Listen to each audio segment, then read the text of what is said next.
It is time to review this freaking masterpiece for cultured people. I'll be checking its story, gameplay, graphics and music, so let's begin. This story isn't going to be for everyone, as these kind of jokes are commonplace in this game, and well, to be honest, is not the main forte, as it is a light-hearted story where literally they explain that the world was a dark and empty place, but a goddess created heaven and earth, as well as the panties of light and the brow of darkness, along with humans and monster girls. That is the premise of the story. Then we get to know a countryside boy named Xenos, who's visiting the city looking for his father, where he ends up engulfed in this laughable story, where a robber takes the brow of darkness, unbalancing the order of things, making this piece of land grow up to a vortex in the sky, where everything would be destroyed. It's more about a dumb story where it depends from the kind of humor you have. You'll either be laughing or cringing. I didn't know that was a thing, but okay, to each their own. Personally, I have several good laughs from this story. There are chapters and conversations where they literally throw every kind of joke without shame or glory. Another cool thing is that this game is fully voice acted. Sometimes there are little mismatches of what they say and what it is shown in text, but nothing to the point where you lose the idea of what's going on. To me, it is an 8.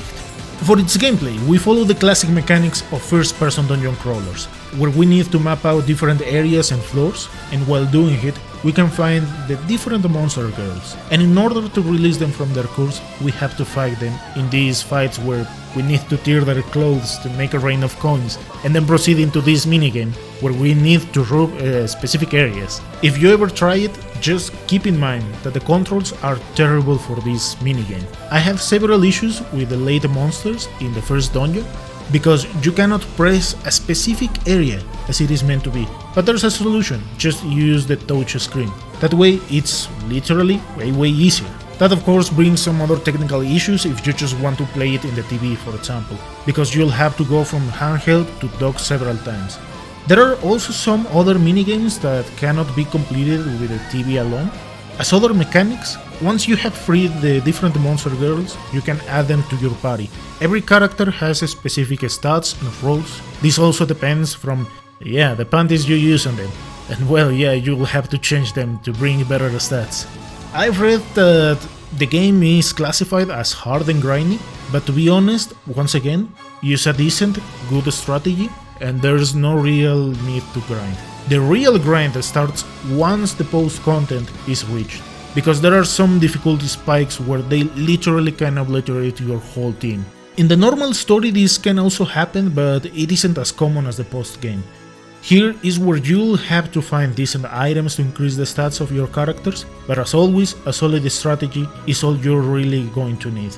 However, buffing are must. After this part of the game is beaten, you can get the confession of the characters once you have reached their maximum friendship.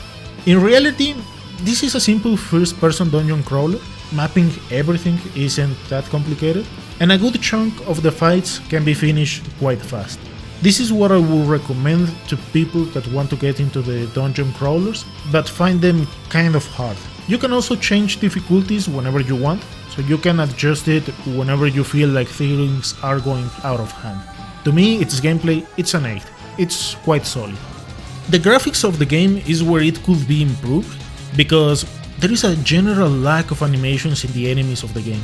They just threw the sprites and move them around. The monster girls have slightly different movements, but those are animations that could be improved much more. Something that can't tire is that the enemies are reused sprites. Once you have seen what is in the first floor, that's all you're going to see in that specific dungeon. They have creative designs, but they overuse them. The dungeons have a cool design, as well as the characters. Another issue is that there are some frame drops once you get a new monster girl, when it asks you if you want to add her to your party. Other than that, just if you close and open the game several times, it goes a bit slow, but just going out of the dungeon fixes all of these minor issues. To me, that's a 7.5. And for the music, it's going to be something not quite common on this side of the world. I have no idea how I will classify these tracks, other than the rock ones. But if you have played or listened to different soundtracks from games exclusive to Japan, that is the general experience you're going to have here. Personally, I enjoy it a lot. It is quite chill, non-orthodox, and it throws really good tracks. Some are really annoying, for example the second dungeon. I didn't like the transition that it has at the beginning, but other than that, it was really good. I'll say it is an 8.5. Moero Crystal H final score is an 8. It is a good game, but it is not going to be for everyone. If you are an SJW, don't get near this game. The physical copies are a bit pricey, and this particular one can be found for Vita and Switch. However, you can find Moero Chronicles in Steam, which follows the same format as this one. It is another story, but the idea is the same. Thank you so much for watching, and I'll see you next time.